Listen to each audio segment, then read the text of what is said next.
Bien, pues hemos tenido la exposición de los ponentes de la tarde. Agradecemos a Maite y a Agus la concisión de, de sus exposiciones, pero nos dejan con muchas ganas de preguntar sin duda alguna. Como nuestros seguidores a través de Internet no tienen esa opción, aprovechenla ustedes y lancen las preguntas ordenadamente. ¿Esto está encendido? Ya. Yo iba a preguntar precisamente con lo que acabas de hablar, ¿no? De esa ola de xenofobia que ha habido últimamente, relacionando a los refugiados con el terrorismo. Me gustaría que estuviera aquí algunos de los ponentes, ¿no? Que estuvieran en la parte anterior, porque yo iba a preguntar precisamente, ¿no? Hablando de los atentados de París, que estamos hablando que eran hasta tercera generación de franceses y que la relación que hacen con los del atentado hacia los refugiados es algo ya más mediático. ¿Y por qué no, desde el punto de vista de la seguridad, ya desde tu percepción de periodista, porque no eres parte del organismo, por qué no se habla de la seguridad europea desde el punto de vista de la integración cultural fallida que ha habido, porque me parece, desde mi punto de vista, que es obvio en el caso francés, en esta tercera generación de franceses que se prestaron para esto, y más bien se desvía mediáticamente hacia los refugiados? ¿Qué análisis mediático o desde el punto de vista humano que tú has visto en primera persona esto te merece esto? Bueno, yo mi análisis personal, una opinión, es una opinión, pero creo que lo que hay en marcha ahora mismo es una operación desde sectores tanto oficiales como no oficiales para identificar a un nuevo enemigo. Y ese nuevo enemigo, por circunstancias históricas, ahora mismo es la población refugiada.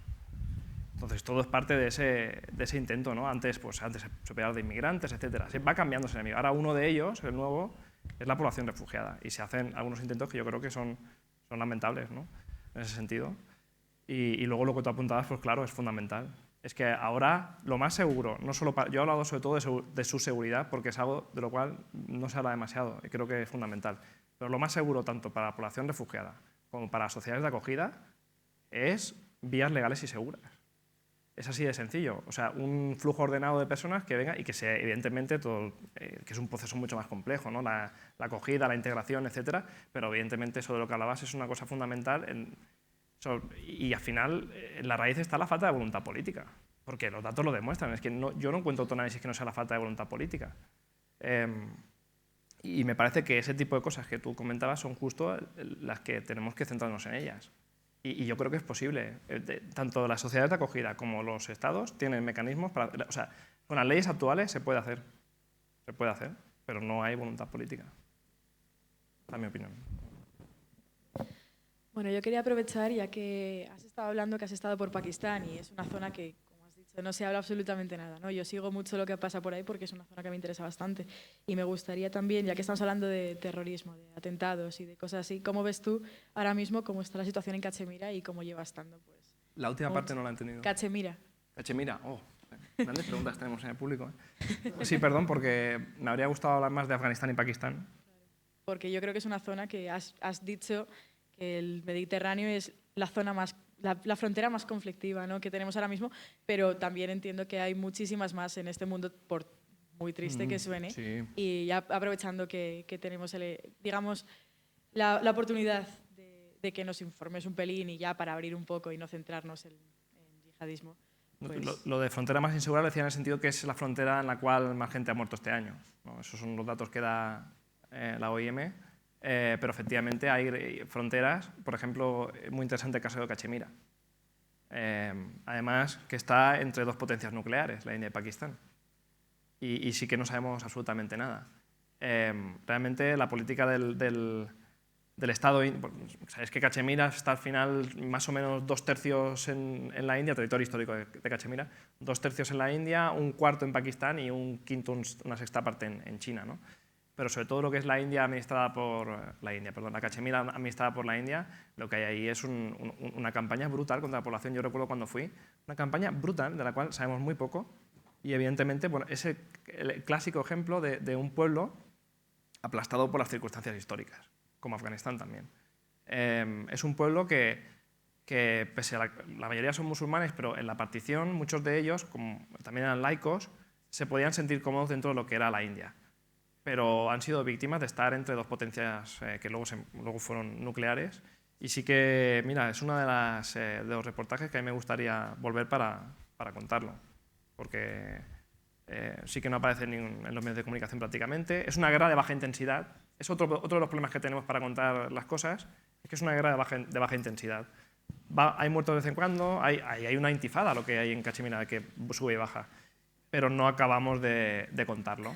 Y hay una fatiga de público, pese a que es un lugar que tiene resonancias históricas. ¿Cuándo es la última vez que leísteis una noticia sobre Cachemira?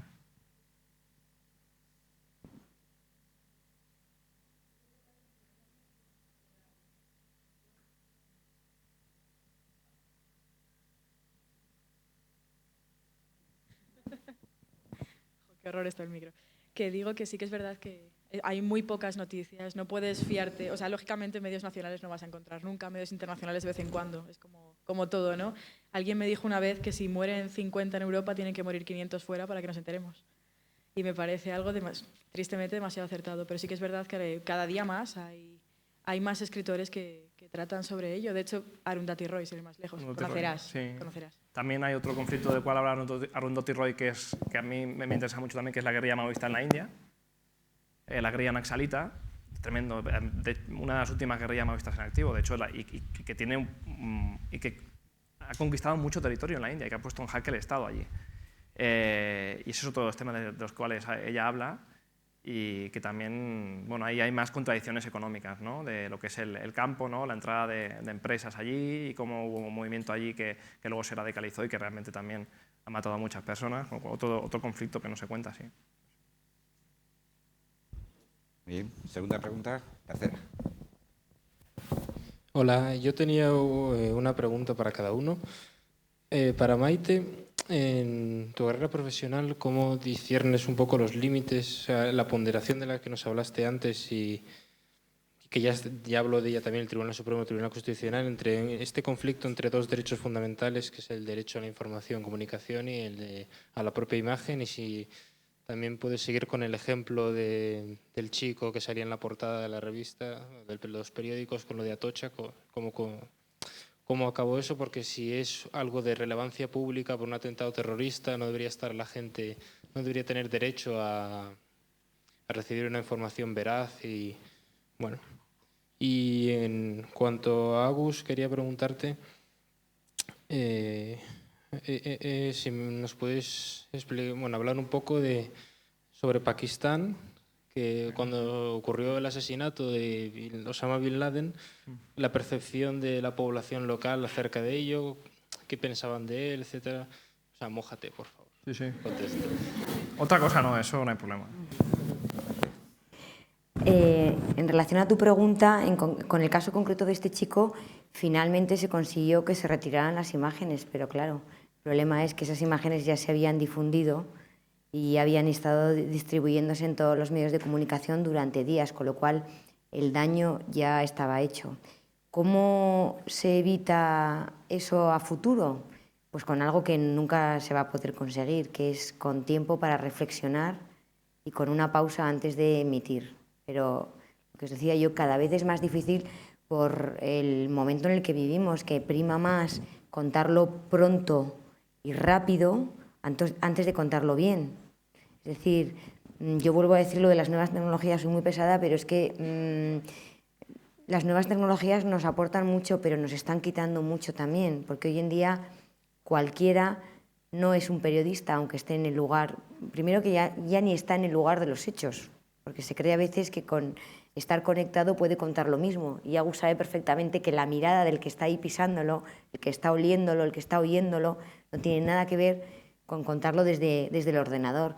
Entonces, yo la verdad que soy bastante pesimista a futuro de cómo se puede evitar eso, porque difícilmente los medios cada vez apuestan más por lo digital, cada vez apuestan menos por pagar a un Agus que se vaya al lugar de los hechos y que esté encima una semana para hacer un buen trabajo, cuando en las portadas lo tiene en cuestión de horas. Entonces al jefe hay que convencerle que es que eso es un trabajo con un plus y que el lector busca a Agus por algo, porque aporta algo más de un teletipo frío de agencia. Entonces, yo ante el momento en el que vivimos y de crisis económica soy bastante pesimista hacia ese futuro de cómo se puede conseguir. Y en cuanto a lo de ponderar el derecho a la información, pues aunque el Supremo y el Constitucional sobre todo han sido ya muy claros a la hora de fijar los límites, pues poco a poco se va marcando la pauta conforme vaya evolucionando la sociedad. Es decir, ahora pues nos tenemos que fijar hasta qué punto puede darse imágenes, hasta qué punto un vídeo doméstico se cuelga en una red y es información, y ahí vulneras también algunos derechos. Es decir, el futuro pues, está muy bien para algunas cosas, pero nos quita otras. Bueno, el tema de Bin Laden es que si empezamos puede ser... Pero bueno, voy a intentar contestar justo a lo que me preguntas. La gente cómo se lo tomó, ¿no? Pues la gente lo que pensó es que aquello era una gran trola. Los pakistaníes, yo recuerdo de subir allí, yo estaba en Islamabad y subí a Abbottabad, que es una ciudad de militares jubilados, que está ahí en la montaña, como a 2 horas y media en coche, o 2 horas. Y lo que decían todos los vecinos es... pues esto es una gran mentira, escepticismo, también un poco de alucinación, ¿no? Era como surrealista, ¿sabes? Era como, el hombre más buscado del mundo aquí asesinado, y la gente como que, entre incredulidad, escepticismo, evidentemente sentimiento antiamericano, evidentemente, pero, por ejemplo, por decirte la frase que más me repetían, hubo un vecino que me dijo, esto es todo una mentira que ha montado Obama para salir de Afganistán, cosa que luego hizo, ¿eh? Pero, y bueno, y luego lo que hubo mucho era, que es muy típico de Pakistán, era teoría de la conspiración. Eso, bueno, hay tantas que tampoco. Y se sabía muchísimo, eso era brutal, eso era una cosa. Y además, cuanto más pasa el tiempo, ¿no? Es como la memoria, ¿no? La vas modificando con el tiempo. Cada vez vas poniendo una capa y cada vez la cosa va derivando nomás. Pero fundamentalmente eso. Pero bueno, ya para cerrar la pregunta, yo creo que una cosa que es interesante es que ahí habían cambiado las cosas, porque yo recuerdo hablar con un diputado del partido de Bhutto, que es el partido más laico supuestamente en Pakistán, que me dijo que en 2001 él era jefe de distrito y le habían dicho que el hombre más buscado del mundo, pues no decían ni su nombre, pasaba por allí.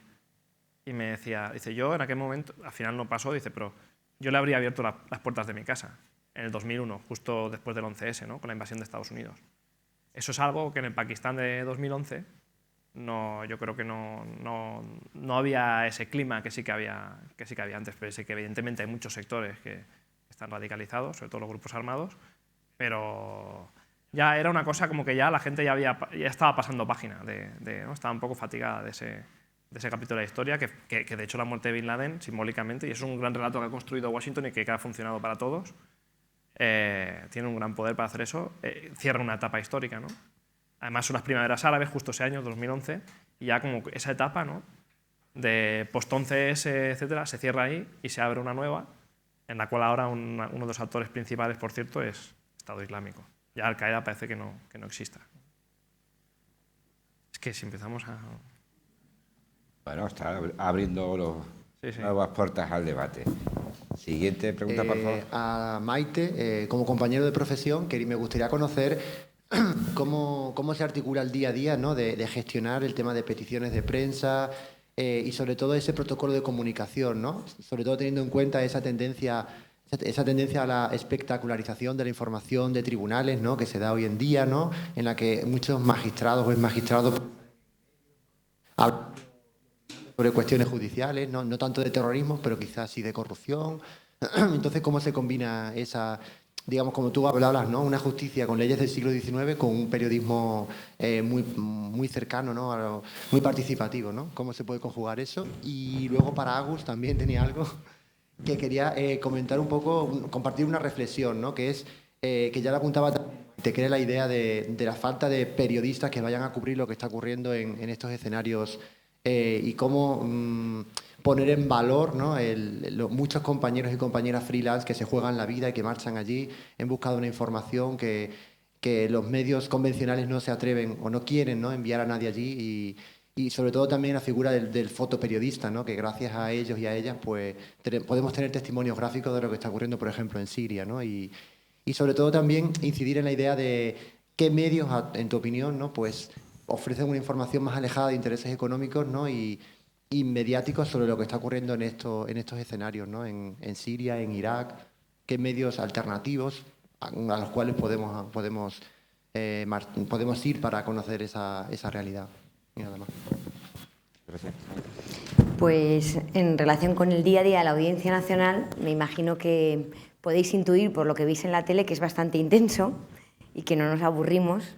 En el gabinete estamos 2 periodistas y una funcionaria.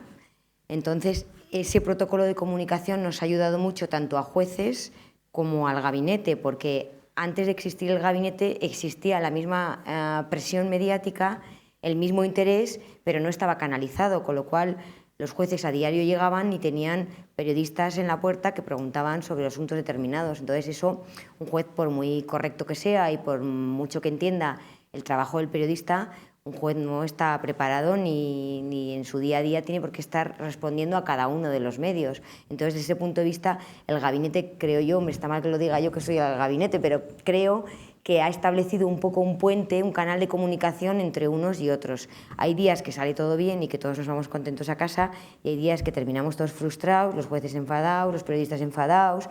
La batalla de las filtraciones, creo yo que con una política de transparencia como la que ha hecho el Consejo desde el año 2004, el Consejo General del Poder Judicial, se ha ganado un poco la batalla de las filtraciones. Tener filtraciones es inevitable porque es como poner puertas al mar a la información.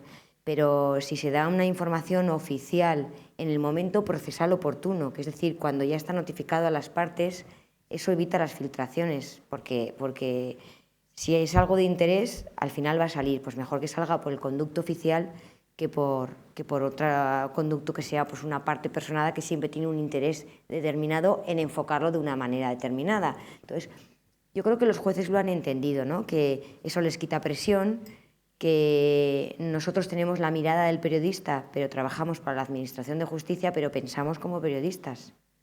Entonces, con lo cual eso también les facilita un poco, les intentamos ver un poco y colocar a la prensa en su sitio. Los tiempos de la prensa y los tiempos de la justicia no coinciden para nada, pero nosotros estamos ahí haciendo ese equilibrio, ¿no?, entre unos y otros. Hay días que sale todo bien y días que sale todo fatal, pero bueno, eso es la vida, ¿no?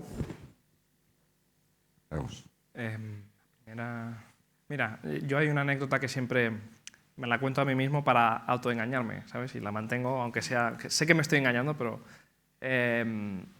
hace 1 año o 2, no me acuerdo, fui a mi instituto de bachillerato a dar una conferencia.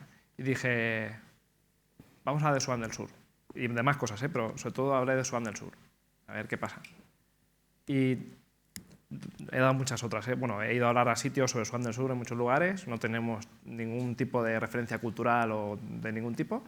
No sabes la cantidad de preguntas que me hicieron los estudiantes. O sea, aluciné. El interés que tenían. O sea, yo salí encantado. Y luego salí, este es lo que me autoengaño, digo, la gente está cada vez más preparada para escuchar historias de lo que no conocen o de lo que menos conocen, ¿no?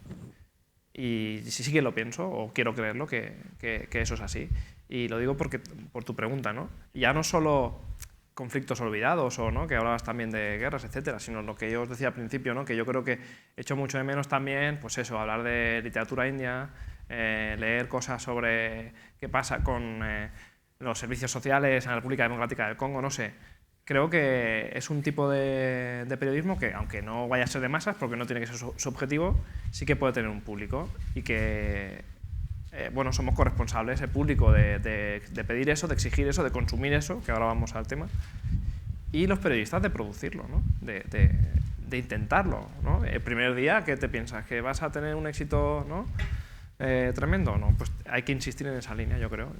O por lo menos, así es como a mí me gusta verlo. Los periodistas freelance, desde luego, tanto los que están en primera línea como los que hacen otro tipo de historias, fotoperiodistas, fundamentales. O sea, y además hay una generación de periodistas aquí, de fotoperiodistas aquí en España brutal, que están publicando al máximo nivel, que están publicando además fuera de España, en New York Times, en grandes medios internacionales, pero es una generación fantástica. Gente joven, y, bueno, brutal.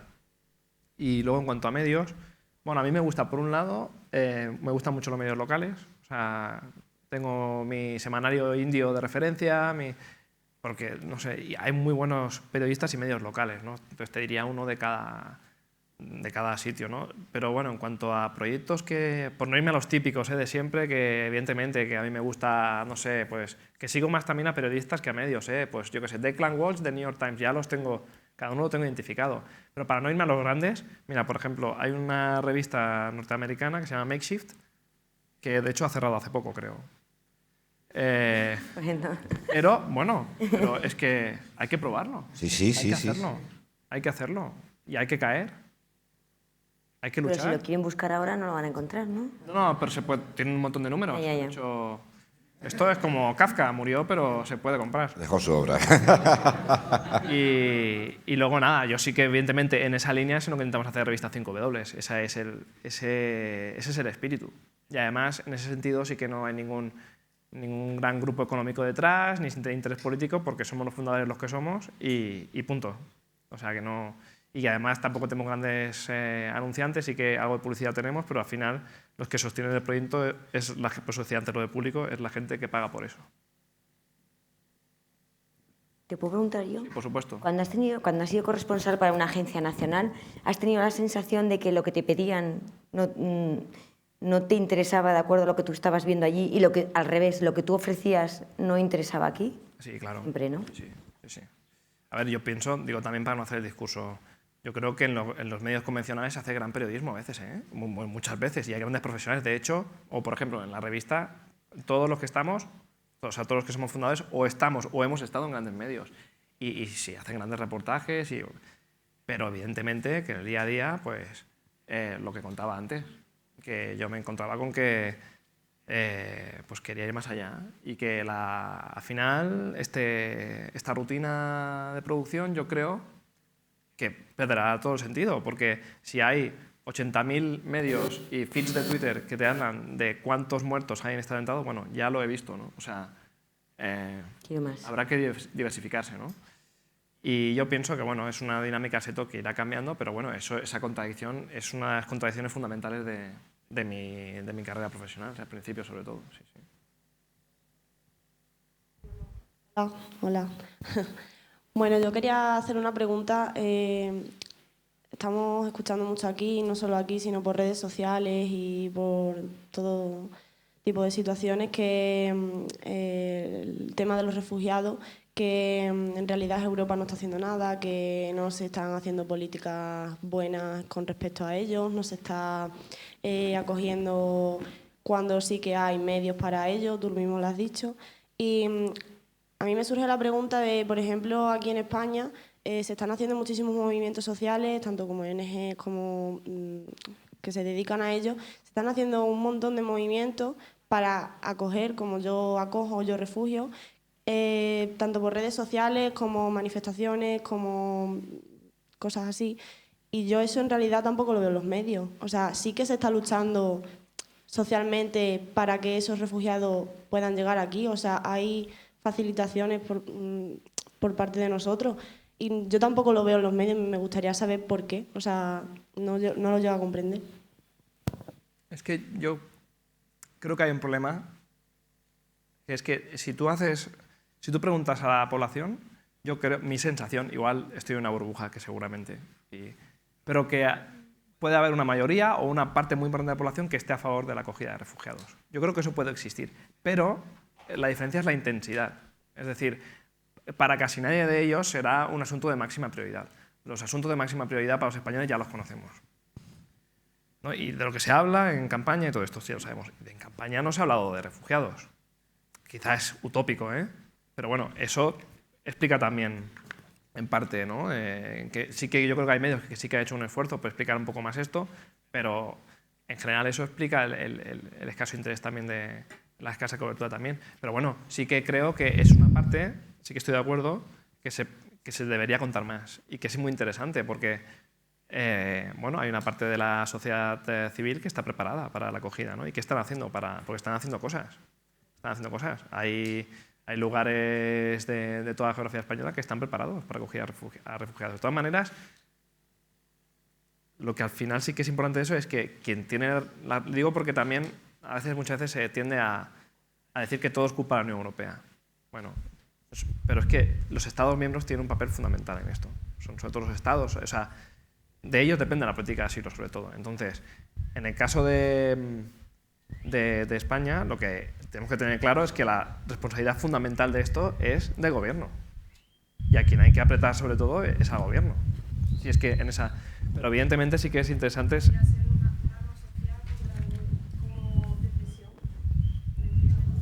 Hablar sobre lo...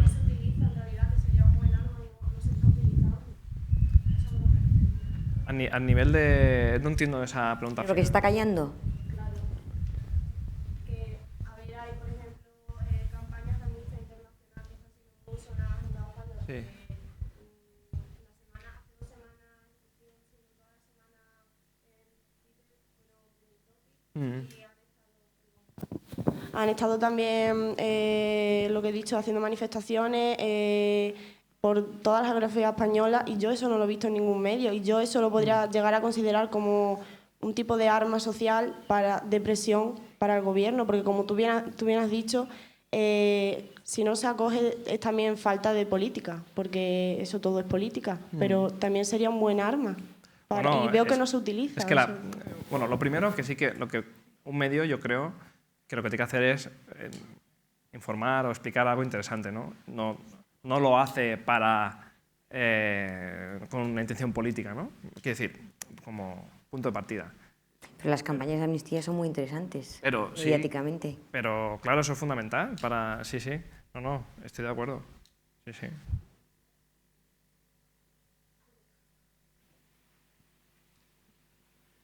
Siguiente pregunta.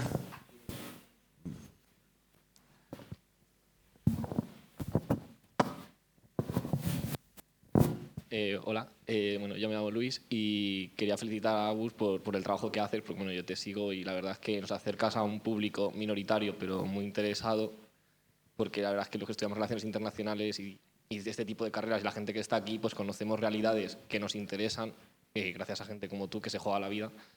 Y bueno, mi pregunta va dirigida va relacionada con la anterior, sobre quién fija realmente la agenda, ¿no? Porque estamos hablando de que en Occidente unas 50 muertes son más importantes que 500 muertes a lo mejor que se producen en Oriente Medio, ¿no? Oriente Próximo. Pero ¿quién fija la agenda? Porque realmente el público, yo no creo que sea el que fije verdaderamente la agenda. Yo creo que hay algo mucho más grande detrás, y si los medios convencionales están perdiendo credibilidad y por parte del público más joven, es porque no responden a los intereses, a los verdaderos intereses del público, ¿no? Entonces, bueno, pues yo creo que ahora siempre se hace una reflexión algo de quién fija la agenda, sobre todo la agenda setting. Yo creo que hay espacios, ¿eh? Antes también por la pregunta, o sea, hay espacios, ¿eh? Y hay medios que informan también sobre este tipo de cosas o sobre contextos olvidados, ¿no? Pero al final es muy difícil luchar contra esa gran marea, ¿no? Esas avalanchas de información sobre determinados temas que... Es muy difícil. Y también, a ver, no podemos ser tampoco hipócritas. Al final, lo que le pasa a tu vecino, cuanto más lejos esté el vecino, menos te importa. Esto es verdad, esto es así, ¿no? El criterio de proximidad funciona, ¿no? Es así. Pero eso no tiene que ser obstáculo para explicar realidades más lejanas o que no son o incluso que no. A veces se hace mucho discurso muchas veces de no, bueno, pero esto sí que nos afecta realmente, ¿no? Como para llamar la atención, y sí que es verdad. Pero muchas veces lo que teníamos que decir es que aunque no te afecte, es importante, ¿no? Y yo creo que ese tiene que ser el planteamiento. No tanto, también se dice también con el tema de los refugiados, que nosotros fuimos refugiados también, o todo el mundo tiene... Bueno, pero es que independientemente de eso, como ser humano, ¿no? Al final es generar esa empatía. Y nos cuesta mucho conectar, o fíjate, por ejemplo, temas fundamentales como el hambre, ¿no? Que por cierto, en eso el libro de Martín Caparrós es fantástico, ¿no? Del hambre. Pero un tema que además se te presenta a ti aquí incluso como aburrido, ¿no? Y que es un tema fundamental del planeta. Y lo difícil que es que eso llegue a gran público. Y sobre todo al final es porque hay una esfera de la humanidad que está deshumanizada. O sea, que aunque digamos que no nos creemos que sean personas. Yo creo que no hay... Porque no compartimos códigos, tal. Por eso también muchas veces esa sorpresa que tenía el público cuando llegaban los refugiados con zapatillas Nike o con iPhones. Pero si tiene el mismo marco de referencia que yo. Yo creo que eso explica también esa contradicción. Bien, quedan unas dos, tres, cuento 3 manos. El tiempo está atasado. Si no les importa, sean concisos en la pregunta. Si tienen que hacer alguna reflexión, sean sintéticos. Y es un ruego que les lanzo a ustedes, pero que también a mis compañeros de mesa les sugiero. Hola, yo quería ahondar un poco en lo que ha dicho Maite. La información es importante y lo que has dicho también, la información es importante, muestra una serie de imágenes, muestra lo que está pasando, pero también a mí lo que me inquieta es la fina frontera que hay entre esa información y la protección de los supervivientes, la protección desde el punto de vista de la imagen y sobre todo lo que estamos también luchando muchísimo es la no divulgación de nombres y de caras, sobre todo de menores, por las consecuencias incluso de adultos, por las consecuencias que pueden atraer hacia ellos después, de protección, de estigmatización, etc. Y no siempre se cumple esto, no siempre se protege. Y yo he visto en Irak, justamente con los yazidi, cómo periodistas intentaban entrar con unas cámaras muy pequeñitas que además tenían conexión directa y que salía directamente, y de medios que supuestamente han firmado un convenio de ética, etcétera. Entonces eso también es muy importante que lo tengamos en mente y saber cuándo tenemos que poner ese límite. Gracias. Sí, totalmente de acuerdo. Yo creo que en la línea enganchando con lo anterior, hoy en día quien marca es el medio audiovisual, las televisiones, y se hace una información de masas en donde prima el SARE, la audiencia. Y la audiencia sube cuando algo es morboso o espectacular y baja cuando se informa del hambre con una información aséptica que viene de Cáritas. Entonces, el esfuerzo de contar de manera atractiva el problema del hambre en determinado país, eso también requiere tiempo y dinero. Entonces, al final, las televisiones no se la juegan porque están con esa política de rentabilidad y de ingresar en publicidad. Entonces, es muy difícil, la verdad que sí. Bien, siguiente. Buenas tardes. La verdad es que mi pregunta es bastante parecida a la de mi compañero, me la ha quitado un poco. Y era también para Agus. La pregunta concreta era, ¿por qué crees que en España realmente la ciudadanía no parece, un poco cogiendo el comentario que has hecho, parece no importarle las cuestiones internacionales? Hay otros países, acabamos de ver en Reino Unido, donde la posición de un determinado partido en cuanto a pues, la relación con Europa, o en otros países con el tema de los refugiados, a lo mejor no determina, pero influye decisivamente en el voto. Aquí en España, realmente, en la campaña política, incluso el Brexit no ha tenido ningún espacio en la campaña política, más allá de aquel debate entre Iglesias y Rivera que se ensalzaron un poco los refugiados. Pero más allá de eso, realmente, y luego, por ejemplo, las encuestas que hace el CIS trimestralmente, ves que, o sea, temas internacionales es que, vamos, no aparecen en la igual 20ª posición, está paro, corrupción, partidos políticos, igual ya te vas a la 18 o así y aparece algo internacional. ¿Por qué crees que a la ciudadanía en España, así como en otros países, que sí que le importa, y en España no le importa? Bueno, tú has dado la respuesta. Tú has dado la respuesta con el CIS, ¿no? O sea, quiero decir, bueno, lo primero que sí que se habló en campaña de internacional, ¿sabes? Venezuela, Arabia Saudí. No, pero sí que, no sé, sí que es triste un poco ver que se use como arma arrojadiza, según, ¿no? ¿Qué temas de internacional cuando, no sé, algunos detrás de ellos hay temas realmente serios, ¿no? Y bueno, al final no creo que sea... Sí que hay peculiaridades aquí que pueden explicar eso, pero no creo que sea una cosa exclusiva de España, ¿eh? Si todos los países pasa eso, esa dinámica, ¿no? Pues mira, por la India, no sé, que yo estaba ahí un tiempo viviendo, pues pasaba lo mismo. Se habla de lo que pasa afuera en la medida en que te afecta a ti. Y la explicación de eso, pues es esa. O, por ejemplo, la epidemia de ébola. Miles de personas muriendo en África Occidental. Hasta que no hubo un caso en España, aquí no se hablaba del tema. Pues con eso como con tantas otras cosas. Yo creo que eso es difícil. Sí que hay espacios, yo creo, pero cuesta cambiar esa dinámica. Cuesta mucho. Muy bien.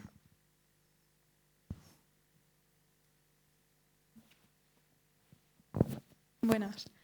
¿Cómo creéis vosotros que el tratamiento que ha hecho los medios españoles y en general los medios europeos de toda la llamada crisis de refugiados y la confusión con los términos en el tratamiento del terrorismo en general, de siempre oír terrorismo islámico, confundir musulmán, islam, árabe, sin ningún tipo de explicación, cómo creéis que ha contribuido al aumento de la xenofobia en general en la población europea y al radicalismo en cuanto, al auge de los partidos más llamados populistas, pero radicales, en cuanto a política de acogida de refugiados? ¿Y cuál es la responsabilidad de los medios y de los periodistas en ello? El debate léxico es fundamental. Ya, si empezamos por ejemplo, el debate de refugiados e inmigrantes, ¿no? Ya es una gran batalla, ¿no?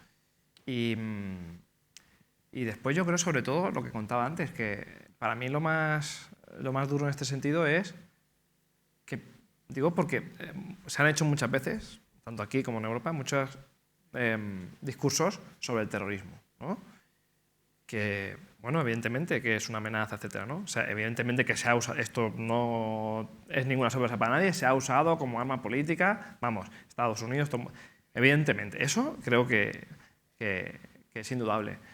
Pero, claro, ver que estamos hablando de que las víctimas de terrorismo, ¿no? Que muchas de ellas ahora resulta que son refugiados y a esas no se les da protección, o no la protección que se debe. Demuestra que, bueno, detrás de determinados discursos a veces hay mucha hipocresía. O eso, o no me lo explico, o si no, lo que hay que hacer es poner las cosas, claras, ¿no? De lo que realmente supone esto. Y luego también, fíjate, antes que hablamos del tema de seguridad, todo este tipo de términos, ¿no? La estabilidad, ¿no? Que es fundamental, evidentemente, para los países, ¿no? Pero la estabilidad de Afganistán o la estabilidad de no sé qué país, ¿no? Se habla más a nivel incluso de estados, etcétera, y nos dejamos muchas veces cosas importantes, ¿no? Sobre todo el sufrimiento de la población, qué pasa dentro, etcétera, ¿no? Y se tiende más a este discurso, por un lado macro, ¿no? Y por otro lado directamente el que excita sentimientos xenófobos muchas veces, sí. Esto sucede. Pero también sí que yo he notado, digo porque estamos aquí en un discurso un poco a veces, no sé, apocalíptico, ¿no? Pero yo sí que he notado que hay, no me refiero a nuevos medios solo, sino que muchos medios de comunicación tradicionales, que algunos de ellos, vaya, son cada vez más responsables con esos términos, ¿no? O, por ejemplo, lo de refugiado migrante, fijaos cómo ha cambiado en un año o dos. Yo noto ahí un cambio importante. Entonces, bueno, son importantes las batallas léxicas y, desde luego, ahí es una batalla que hay que luchar. Sí.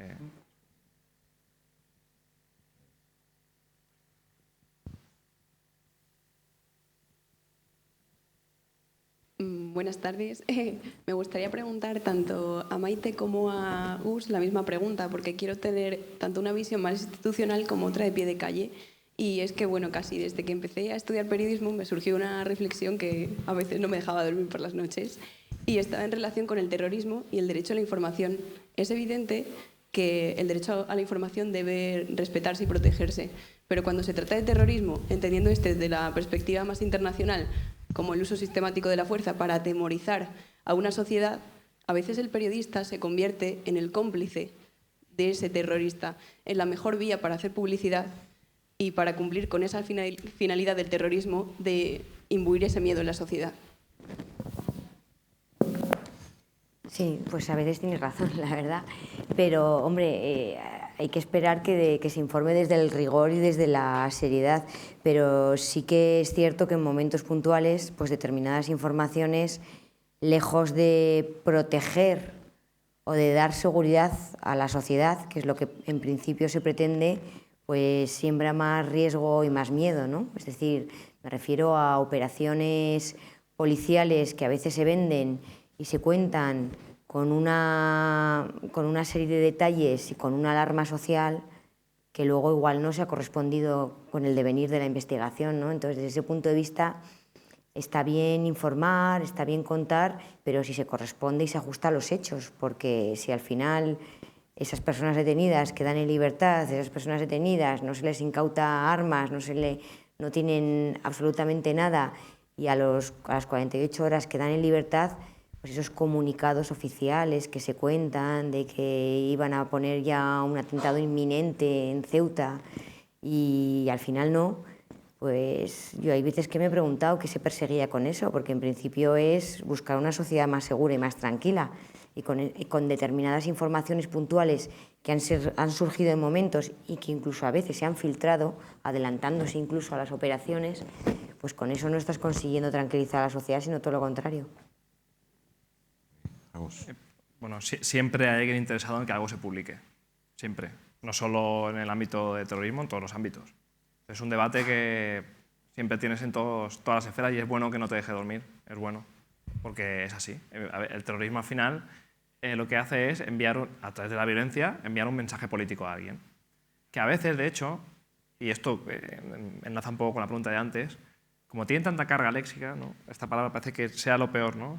Y a veces una masacre que no necesariamente es un ataque terrorista puede ser peor desde el punto de vista del coste humano, ¿no? Yo es otra cosa que siempre... No, pero este Estado usa el terrorismo, y que muchos Estados sí que usan terrorismo, pero a veces simplemente lo que hacen es pues, asesinan a alguien por el motivo que sea. Y evidentemente que tiene ese elemento más político, pero bueno, que no tampoco tiene por qué ser ni peor ni mejor, no sé.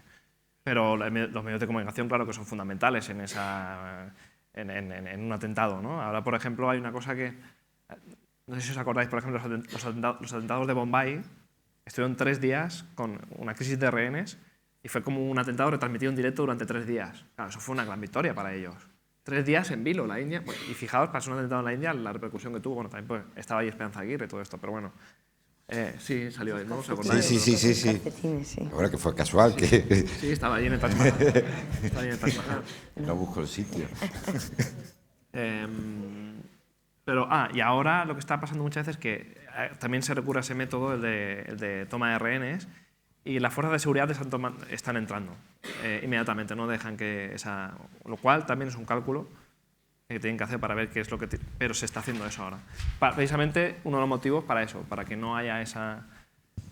¿no? Para que no sigan retransmitiéndose en directo ese atentado. Pero claro que los medios de comunicación son fundamentales para que los terroristas envíen su mensaje. Eso es así.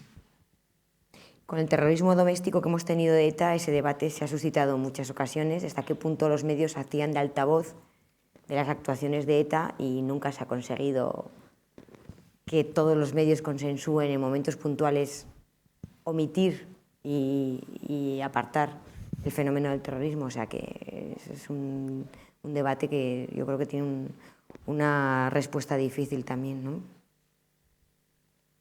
Muy bien. Hay una última pregunta. Alguien que sea incapaz de dormir esta noche, si se va... Usted podrá dormir. Bueno, por si acaso no me está contando toda la verdad. Sea usted muy breve, porque la respuesta va a ser muy breve, porque el tiempo está muy tasado. No, una cosa para Maite y otra para Agus. Maite comentaba hace un momento que los jueces habían entendido la conveniencia de que se canalizara esa información a través de un gabinete de prensa. Pero realmente, ¿cómo se canaliza esa información desde el punto de vista ya tuyo, de profesional, cuando hay de por medio jueces estrella, que en un momento determinado el protagonista es el mismo juez? Bueno, a ver, yo es que ya no estoy de acuerdo con que haya jueces estrella. Yo creo que hay jueces estrella, casos estrellas, ¿no? Entonces, el caso arrastra, por ejemplo, el caso que he hablado antes del 11M es el prototipo. Juan del Olmo se convirtió en protagonista sin buscarlo. Nadie le ponía cara a Juan del Olmo antes del 10 de marzo. Y el 11M, todos los medios internacionales buscaban la cara del juez. Buscaban la cara del juez hasta el punto de que estuvo 2 días sin salir del juzgado y el tercer día salió a tomar algo a un bar y el hombre no fue consciente de lo que le venía encima. Se metió en un portal y tuvo que gestionarlo porque no podía salir de la presión de cámaras internacionales. Entonces, sí que es verdad que los jueces, pues como los periodistas, como los universitarios, como todos, pues pueden tener una mayor inclinación a la proyección mediática o mayor concienciación de que en momentos puntuales son protagonistas. Pero yo creo que el punto oportuno de más mediático o menos mediático lo aportan los gabinetes de prensa. Si hay gabinete de prensa, más difícil será que alguien con proyección mediática pretenda lucirse, porque nosotros damos la información en su momento y a todo el mundo por igual. Entonces, si es que en algún momento ha habido jueces estrella, pues con los gabinetes de prensa ya eso es innecesario, porque estamos nosotros para hacer el trabajo que igual antes se hacía por otras vías. Yo he sido periodista de tribunales en la Audiencia Nacional antes y he cogido un auto debajo de unas escaleras que se caía. Ahora ya eso no hace falta, ahora se envía con luz y taquígrafos desde el correo oficial del Consejo General del Poder Judicial. Y eso no son filtraciones, eso es información. Muy bien, se da usted por satisfecha con las respuestas. Bien, lo siento, el tiempo se ha agotado. Ustedes son entusiastas alumnos, cosa que les agradezco mucho porque son ustedes los que hacen factible un debate. Pero debemos ya cerrar la sesión del día y quiero agradecer a mis compañeros, a Agus y Maite, su venida aquí a Yuste, su participación y el estímulo que a todos nos dan las reflexiones que nos han ido vertiendo a lo largo de la tarde. Muchas gracias.